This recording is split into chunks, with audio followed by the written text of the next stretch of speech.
এই মুহূৰ্তত দিবলৈ ওলাইছো এটা বিগ ব্ৰেকিং নিউজ। যোৰহাটত সংঘটিত হৈছে এক ভয়ংকৰ ঘটনা। যোৰহাটত দিল্লী পাব্লিক স্কুলৰ সমীপত সংঘটিত হৈছে এক ভয়ংকৰ দুৰ্ঘটনা। AS03004806 নম্বৰৰ ভেনু বাহন আৰু AS03H5290 বাহনৰ মাজত হোৱা মুখামুখিকৈ খুন্দা মৰাৰ ফলত সংঘটিত হয় এই ঘটনা। এই ঘটনাৰ ফলত আঘাতপ্ৰাপ্ত হয় এগৰাকী চতুৰ্থ শ্ৰেণীৰ ছাত্ৰী। এই দুৰ্ঘটনাটোৰ আটাইতকৈ ভয়ংকৰ খবৰটো হ'ল যিখন বাহনে AS03004806 নম্বৰৰ বাহনখনক মুখামুখিকৈ খুন্দা মাৰিছিল সেই AS03H5290 নম্বৰৰ দুৰ্ঘটনাগ্ৰস্ত বাহনৰ চালকৰ আসনত আছিল DPS স্কুলৰ নৱম আৰু দশম শ্ৰেণীৰ ছাত্ৰ। বিদ্যালয়ত অনুষ্ঠিত হোৱা ডিজনী কাৰ্নিভেল অনুষ্ঠান উপভোগ কৰিবলৈ আহিছিল ছাত্ৰ দুজন।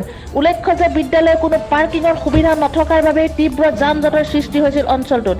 কেইবা ঘণ্টা ধৰি অপেক্ষা কৰিব লগা হৈছিল যাত্ৰী। আনহাতে নৱম আৰু দশম শ্ৰেণীৰ ছাত্ৰ থকা দুৰ্ঘটনাগ্ৰস্ত বাহনৰ পাছৰ চিটত উদ্ধাৰ হয় সুৰাৰ বটল। বৰ্তমানেও পলাতক হৈ আছে বাহনৰ চালকৰ আসনত থকা দশম শ্ৰেণীৰ ছাত্ৰজন।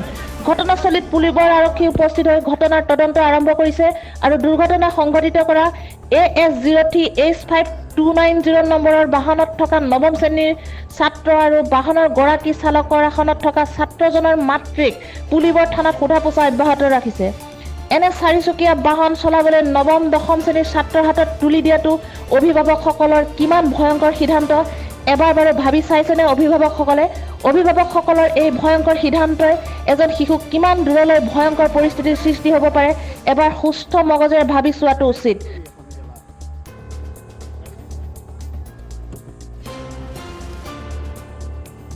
যোৰহাটৰ পৰা সুমিত দাসৰ ৰিপৰ্ট E24 লাইভ ব্ৰেকিং।